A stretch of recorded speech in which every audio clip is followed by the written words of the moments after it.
This is Democracy Now!, democracynow.org, The War and Peace Report. I'm Amy Goodman. And I'm Juan Gonzalez. Welcome to all of our listeners and viewers around the country and around the world. We turn now to a powerful new book released today that tells the story of one woman as she fights back against the impacts of social and racial injustice in America on her family. That woman is Patrisse Khan-Cullors, co-founder of Black Lives Matter. The book, titled When They Call You a Terrorist, a Black Lives Matter memoir, is both an account of survival, strength, and resilience, and a call to action to change the culture that declares innocent black life expendable.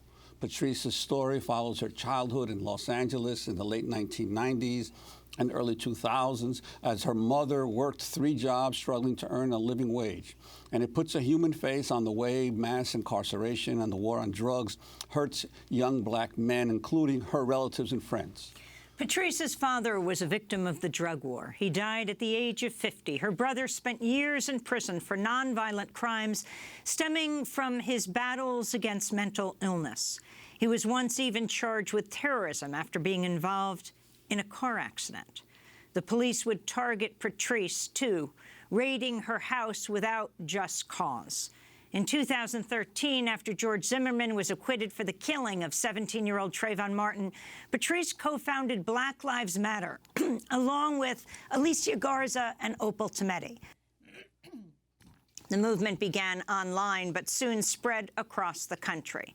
Black Lives Matter became the rallying cry at protests decrying the police killings of Michael Brown in Ferguson, Tamir Rice in Cleveland, Eric Garner in Staten Island, and many others, including Sandra Bland, who died in a Texas jail after a traffic stop. Patrisse Khan-Cullors joins us in the studio today on the day of the publication of her new book, When They Call You a Terrorist, a Black Lives Matter memoir. She wrote the book with the award-winning journalist Asha Bandeli, who also joins us. Asha is the author of 5 books, including the bestseller The Prisoner's Wife. She's a senior director at the Drug Policy Alliance.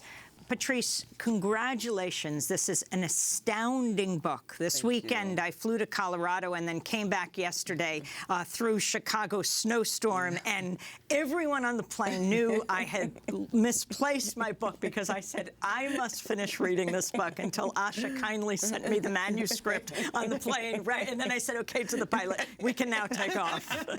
And I read aloud on the, no, not exactly, on the loudspeaker. But the story you have told of growing up against all the odds. Yeah. Tell us where you were born and place us in Los Angeles, in your community, one next to one of the richest and whitest in the United States. I was born in Van Nuys, California, which is not known, but it's a suburb outside of Los Angeles inner city. And it was literally in between multiple white neighborhoods, including Sherman Oaks, Studio City, Northridge. And I witnessed consistent policing, militarized policing. I witnessed the impact mass incarceration had on my family members. And the most early memories for me were my home being raided by LAPD, and LAPD lining up my siblings and their friends at 11, 13 years old, stopping and frisking them. And this became our normal in our neighborhood, even though I knew it was not normal. How did you know? Because I could feel the humiliation in every stop and every moment LAPD was around. I could feel the impact it had on my mother. I could feel it in our community. And I knew that we shouldn't be living this way. I knew that there was more for us. And then I ended up going to a mostly white school.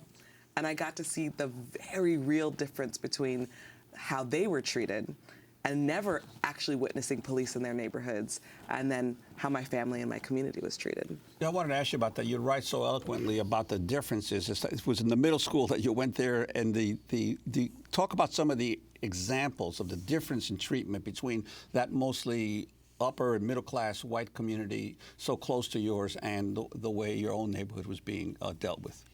I mean, it was just in the school itself. It was not policed.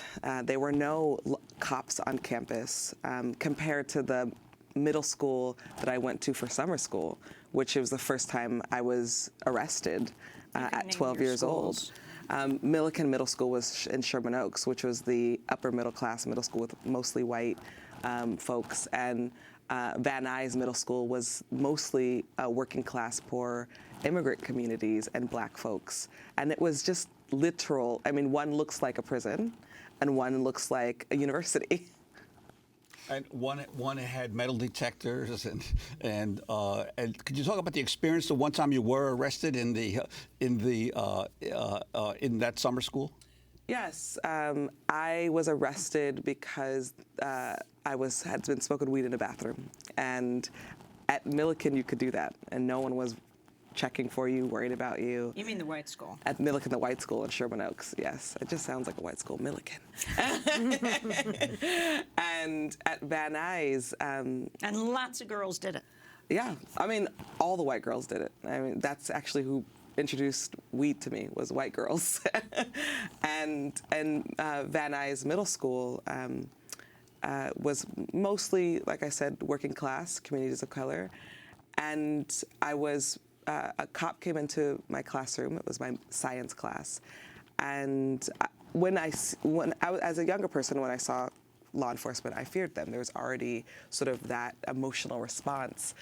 The entire classroom got kind of tight, and the cop whispered in the science teacher's ear, and the science teacher called me up to the class. He handcuffed me in front of my classroom and then walked me down a hallway. You were 12 years old. I was 12 years old. And all I can think about, because when you're 12, I wasn't thinking about the political, analysis of the moment. I was thinking about, what is my mother going to say? Mm-hmm. What am I going to tell my mother? Which I lied through my teeth. But it wasn't until I got older that I realized the impact of that moment and the impact that would have on me for the rest of my life. You also describe your brothers and the places you all had to hang out, very limited. You didn't have the playgrounds of Sherman Oaks, yes. Rec centers, arts programs, and the police moving in on them when they were kids. You were right nearby. You were like, what, 9? Yeah, 9 years old. I was 9 years old, yeah. And once again, when you're a child, you just pick the places that are most convenient. That was alleyways. That was the front of our building. Sometimes it was in our homes, but it was, when you're a child, you're playing. You want to play outside. And because of the war on gangs, because of gang injunctions, the boys specifically in my neighborhood were labeled as gang members. And my brother will tell the story, which is they never considered themselves a gang until the police called them a gang.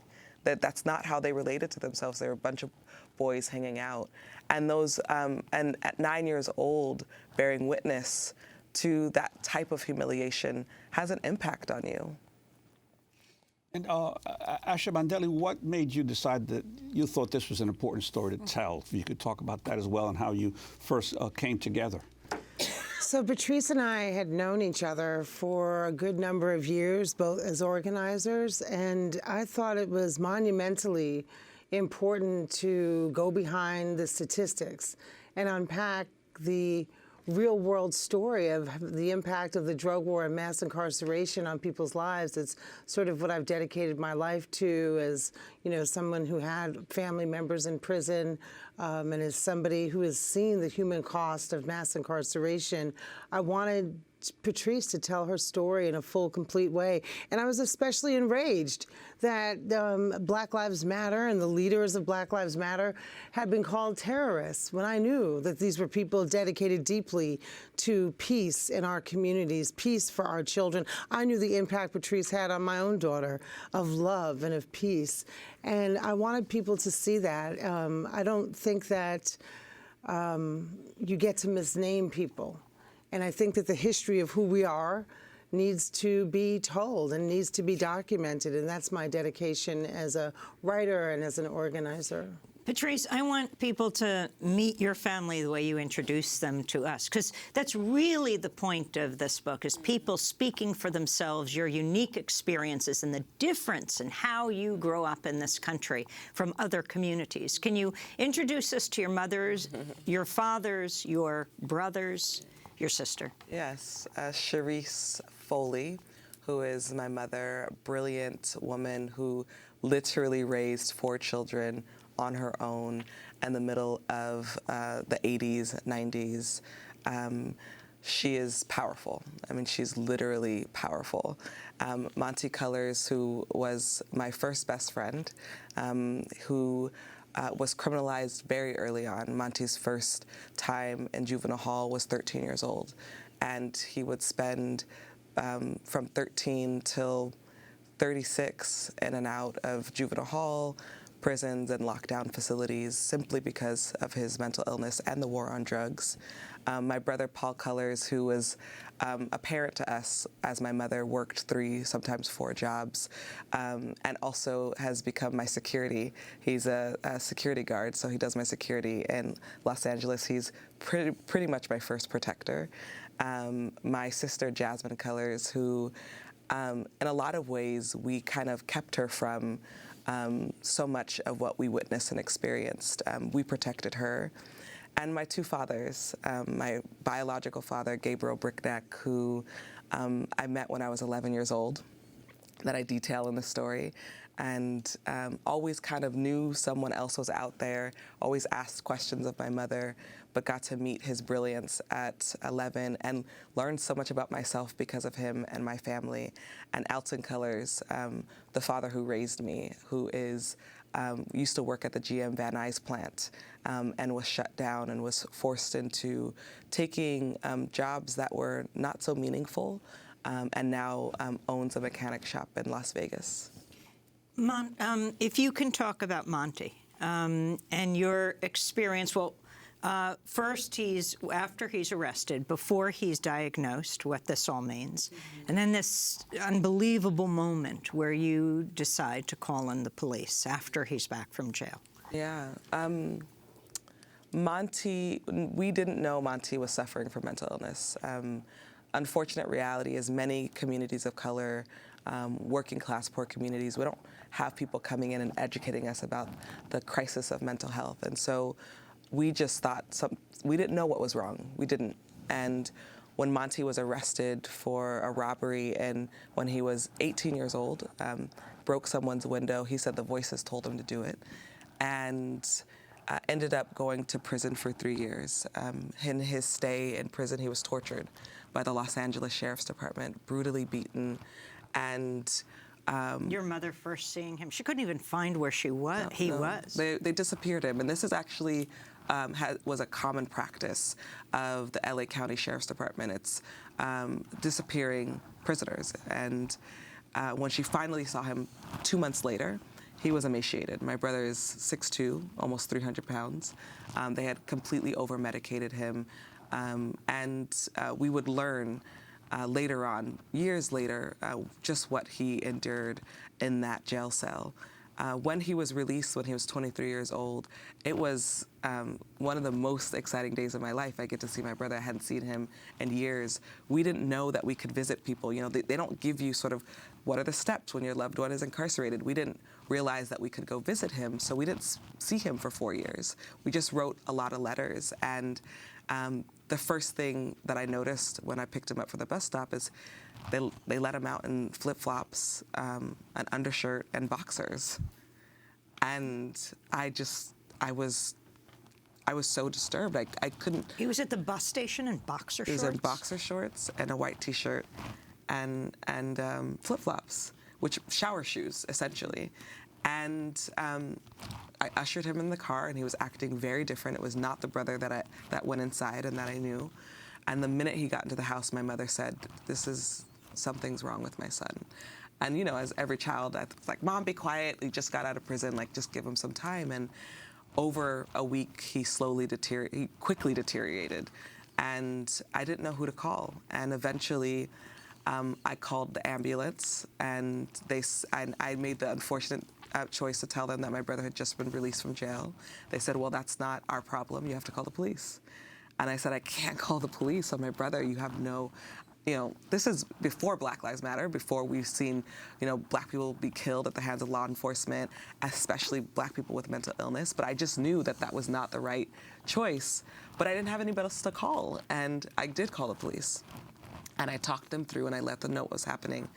And the first thing they said to me, I said, what happens if my brother happens to get violent? And they said, well, just taser him.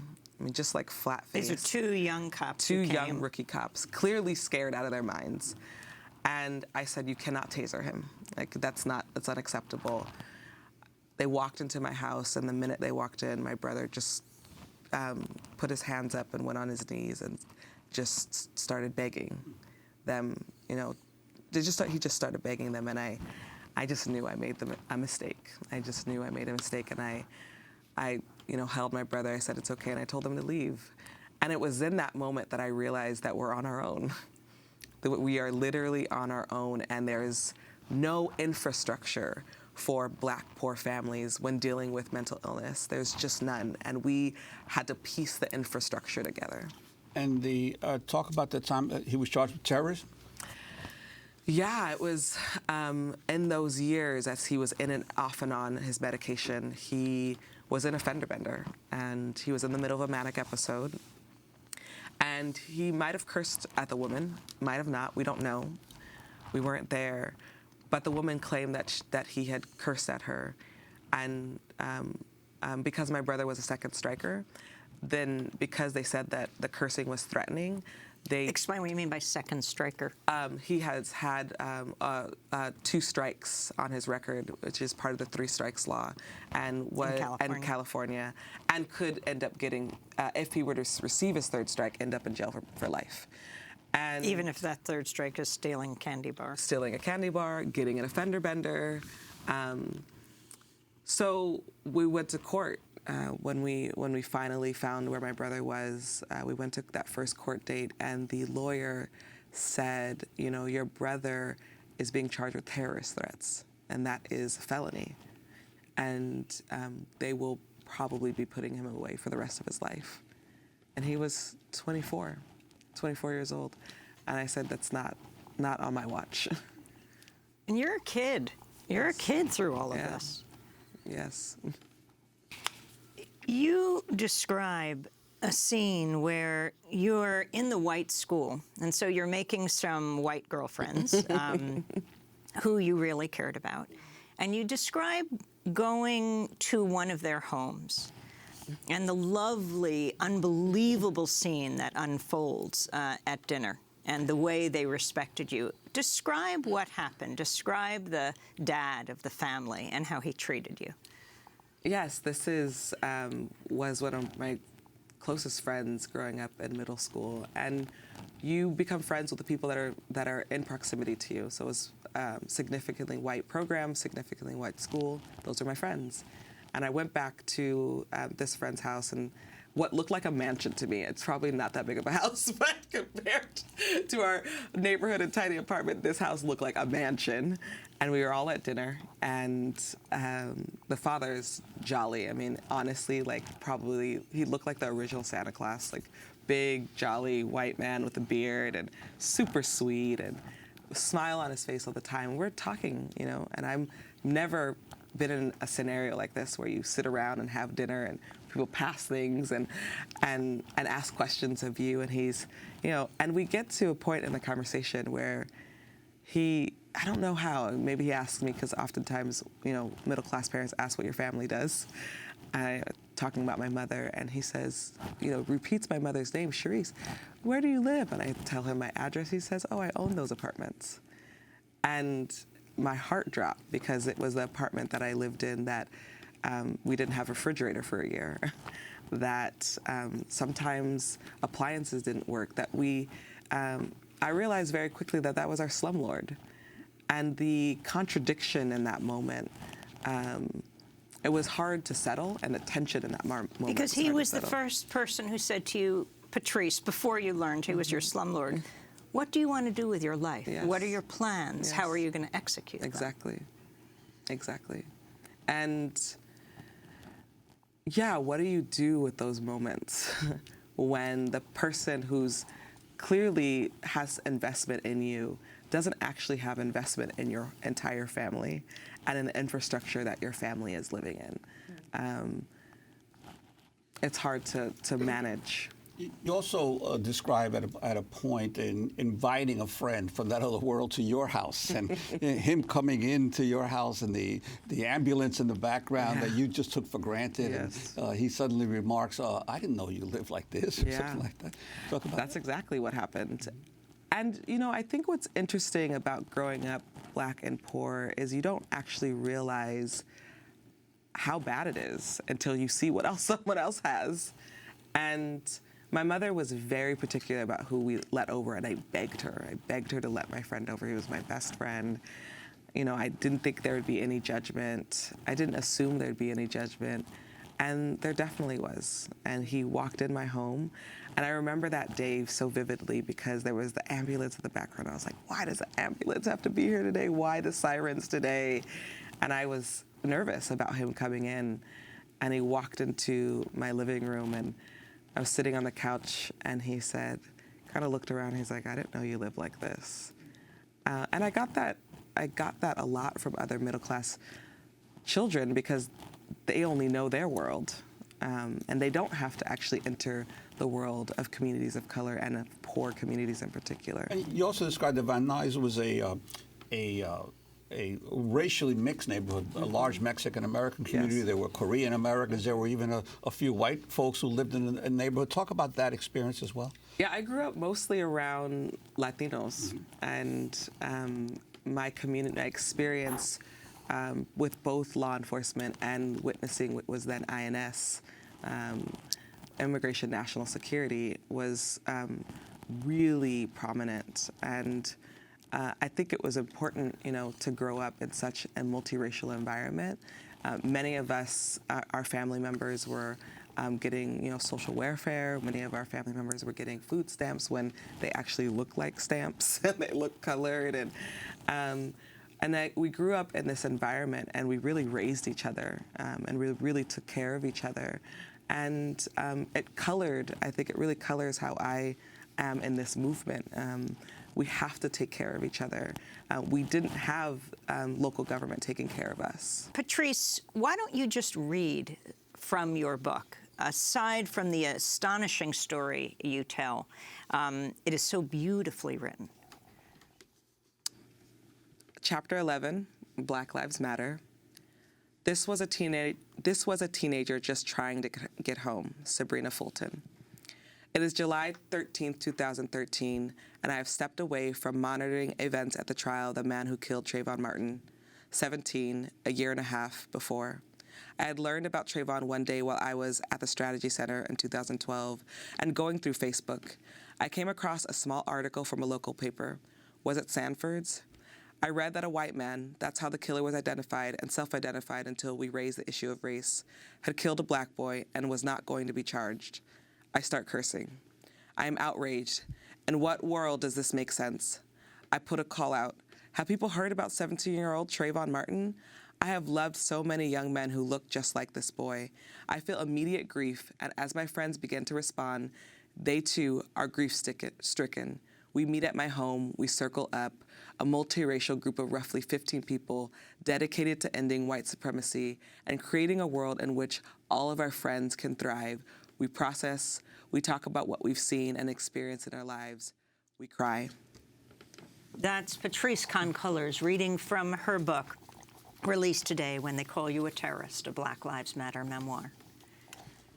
I'm wondering, Patrisse, were you surprised by the enormous reaction as you began to develop the Black Lives Matter theme, and also talk about the strategy? You mentioned you had come out of the Strategy Center. What was the Strategy Center? Well, I'm a trained organizer, and so I think sometimes people think that because Black Lives Matter is the biggest thing, that's the first thing I ever did, and it's not. I was trained knocking on doors, getting on buses and passing out flyers and getting people to join organizations. The Labor Community Strategy Center is my first political home. It's where I would be a part of what it's famous for, which is the Bus Riders Union. started by an old friend of mine, Yes, Eric Mann, Eric right? Mann, that's my mentor. And that hashtag Black Lives Matter, explain how it came to your relationship with Alicia Garza and how the three of you, I mean, I remember when we had you on our show, the three of you, these towers of strength, Patrisse Khan-Cullors, Alicia Garza, Opal Tometi, Yes. right when you were just going into a major conference that Yes. weekend. But this was before. Yes. How did it come to? Why were you talking to Alicia? Did you know her before? I did. I'd known Alicia for at least 6 years by the time we started Black Lives Matter. And George Zimmerman had just been acquitted of Trayvon Martin's murder. And I was furious, and I was grief-stricken. And I went onto social media, as many of folks in our generation do, to go commiserate with the people that I love and know. And I found Alicia Garza's post, and she wrote a love note to Black folks. And she closed that post off with Black Lives Matter. And I put a hashtag on it, and I said, we got to make this go viral. Those are the 3 words. And literally within the next 24 hours, her and I would be talking about a project that we wanted to create, and we were going to call it Black Lives Matter. Opal Tometi called Alicia a few days later saying, I want in.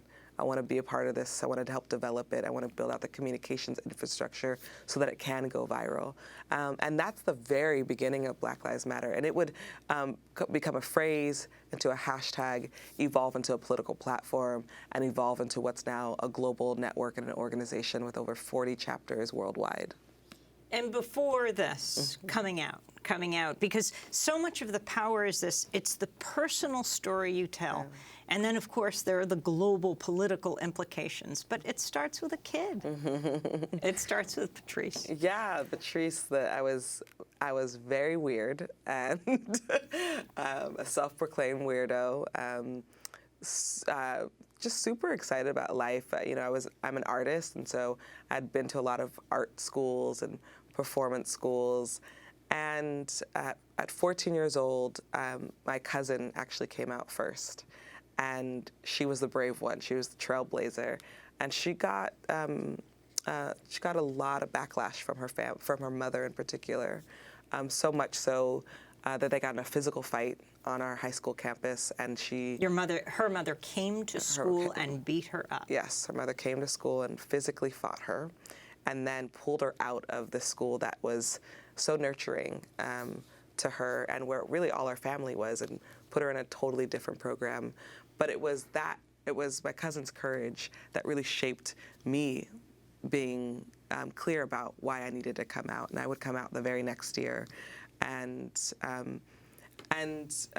your family's reaction? It was very hard for my mother. We never talked about it, but she was a Jehovah's Witness. She is a Jehovah's Witness. My whole family on my mother's side is Jehovah's Witness. But I knew that it was a sin, and we, by that last year of high school, my senior year of high school, many of us had come out, and we were houseless. We roamed people's homes. We went to the families who were accepting of us. We stayed in cars. You lived with a teacher who helped to save your life. Donna There's so Hill. many. Yes, Donna Hill.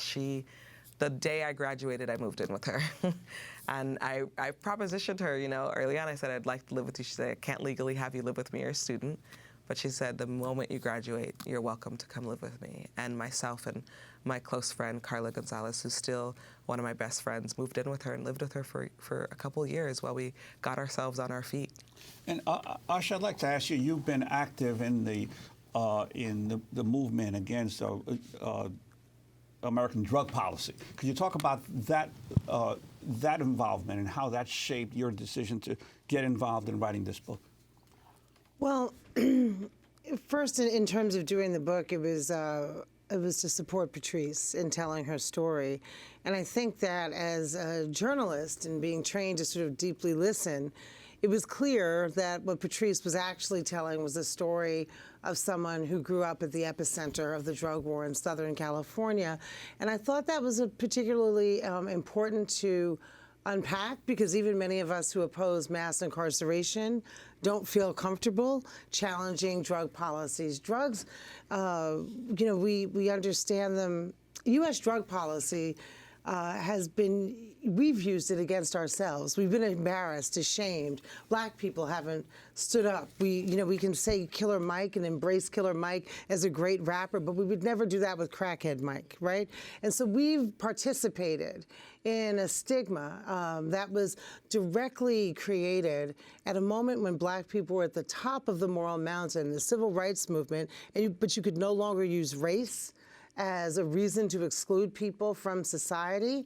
Nixon's administration uses drugs as a proxy for race and goes after them. We know that now. We know what John Ehrlichman has said. Did they know they were lying? He says, of course they knew they were lying about black people and drug involvement, but they've so demonized it that we don't even want to talk about it. And whole communities, meanwhile, are targeted under the guise of keeping children safe, and they're actually making children less safe. It's been the reason for, in any case you look at it, in Trayvon Martin's case, right? The first thing the lawyer said was, oh, he had marijuana in his system, as though that were some justification. They said the same thing about Sandra Bland. Eric Garner is selling loose cigarettes, they claim. The family disputes that, by the way, but they claim he's selling loose cigarettes. So all of these drug products are used as a justification to kill people, to roll tanks into Ferguson. That comes from drug war dollars.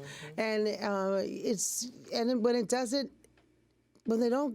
what they talk about are people dying of drug use, but what's actually more harmful is the drug war. It is clear in this book that nothing in Patrisse's life would indicate who she would become. I'm saying she, but she is right here, but talking to you, Asha.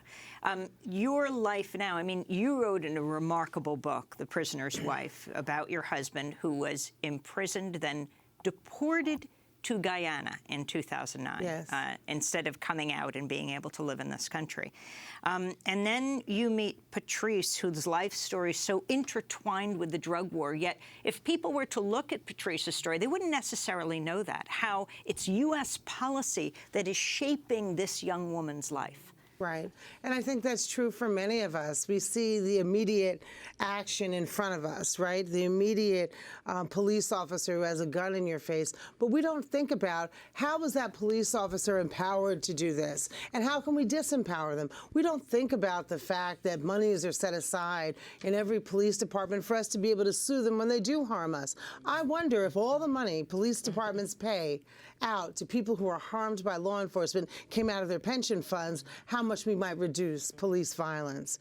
We don't think about what it means to have civil asset forfeiture that takes away primarily poor people's homes and minimal assets, right, that disrupts incomes and makes people homeless, and then they take that money and buy tanks and buy other kinds of militarized equipment that harm our community. So there's a direct line, and I want people to see that and no longer feel the shame and stigma of either drug use, drug involvement, or oppression, because oppression is embarrassing.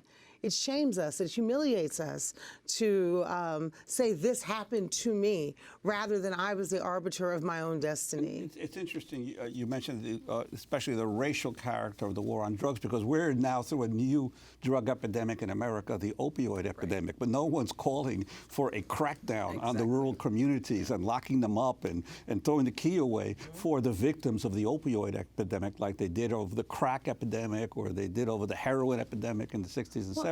It's a whole different approach now to helping people. Of understanding and mental health help. You know, it is and it isn't, right? So we have this very public face with Chris Christie on the East Coast saying a lot of things about it, but in truth, if we look at the cocaine use in the 80s and 90s, first of all, white people used and sold more crack and used more powder cocaine. They're pharmaceutically the same drug, right? So they used it more than we did. And the response to them was employee assistance programs.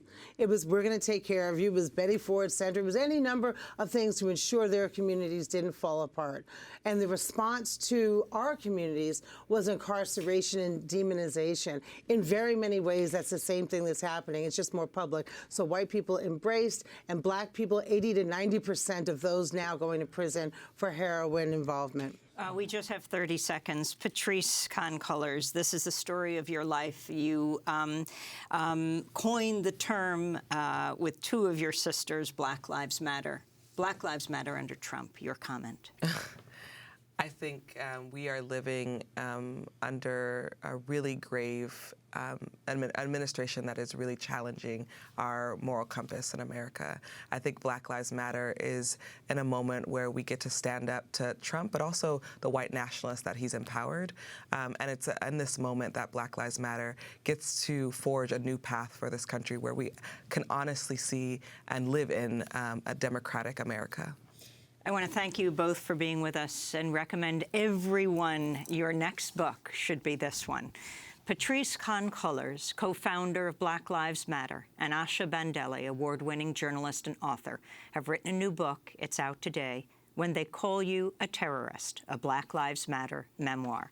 That does it for our show. Special thanks to Mike Burke, Renee Felks, Dina Guzder, Nermeen Sheikh, Carla Wills, Laura Gaddis-Diener, Sam Alcoff, John Hamilton. I'm Amy Goodman with Juan Gonzalez.